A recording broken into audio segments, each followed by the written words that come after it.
This is one of the causes of fish mortality in fish farming. As you can see, fish predating net trap a fish. In this pond, fortunately, is still alive when we get and rescue it. There are times that it will kill it. This one, though it hasn't killed it, but it has hurt it, and as well it will survive.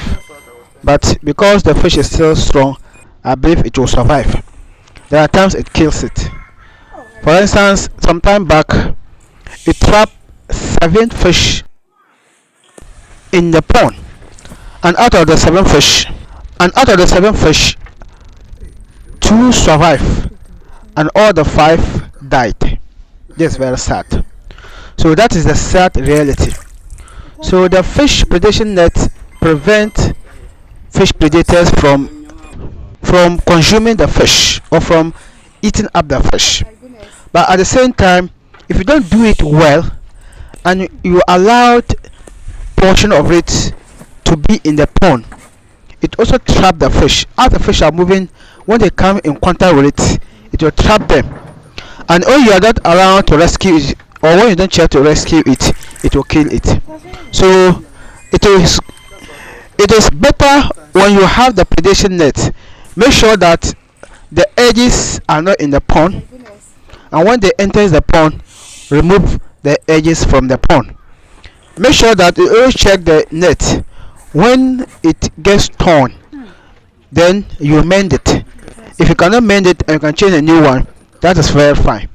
Otherwise, instead of protecting the fish from predators, you rather end up by allowing the net to also kill the fish, which you were even trying to prevent in the first place.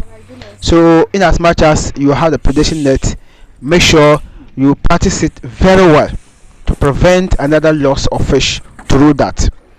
I hope you have been inspired by this video and you have seen practically how we have rescued the fish.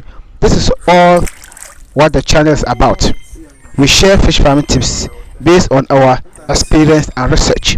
So if you are a budding fish farmer, or you are already a fish farmer and you want to scale up, or you want to learn more, or you just love fish, please consider subscribing to this channel, like the video and share, and let it reach more farmers.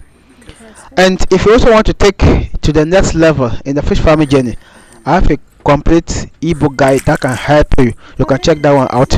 You can also check our DIY course in the risk assessment aquatic system, where you will learn how to build your own filtration and aeration system that will prevent the reuse, that will prevent the discharge of the water, and you reuse that same water to run your fish farm. Thank you very much. Check all these resources in the description for more.